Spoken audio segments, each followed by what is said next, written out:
Afghanistan needs nearly $129 million to rebuild homes, schools and essential services in earthquake-hit eastern provinces, according to the new UN-led assessment. But shrinking international aid and rising humanitarian pressures are leaving recovery efforts severely underfunded. More details in this report. Afghanistan needs nearly $129 million to rebuild homes, schools and essential services in its earthquake-affected eastern provinces, according to a new UN-led assessment released on Wednesday.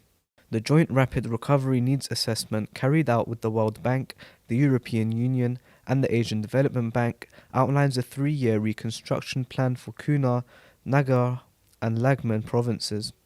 The report comes at a time when international support for Afghanistan continues to decline. The UN has estimated that humanitarian need in the country will reach $3.2 billion this year and remain at similar levels in 2026, though less than half of the funding requirements have been met.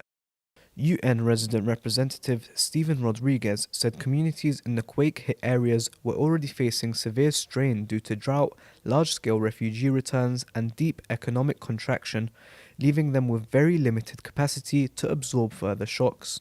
According to the JRRNA, earthquakes across 10 districts caused approximately $86.6 million in physical damage and affected 56,000 families. More than 6,200 houses were destroyed and 2,000 were left structurally unsafe.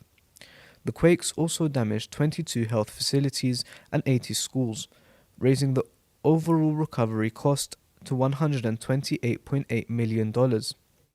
Housing needs alone account for nearly $55 million, while education requires around $15 million, alongside significant needs in water and irrigation infrastructure, agricultural land rehabilitation and local road repairs. Emergency assistance from UN agencies has reached thousands of affected families through temporary shelter and cash support.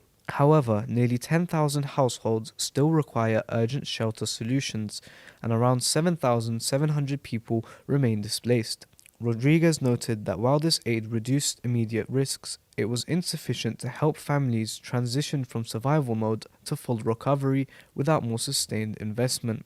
The report also highlights a tightening aid environment.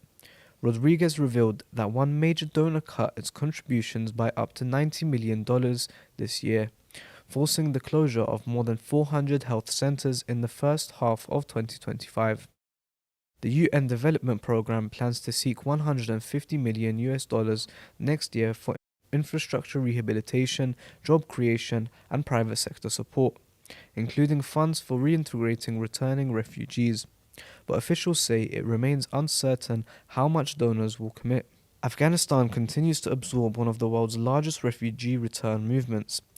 Rodriguez said 4.3 to 4.5 million Afghans have returned since 2021, with millions more potentially returning from Iran and Pakistan under current policies.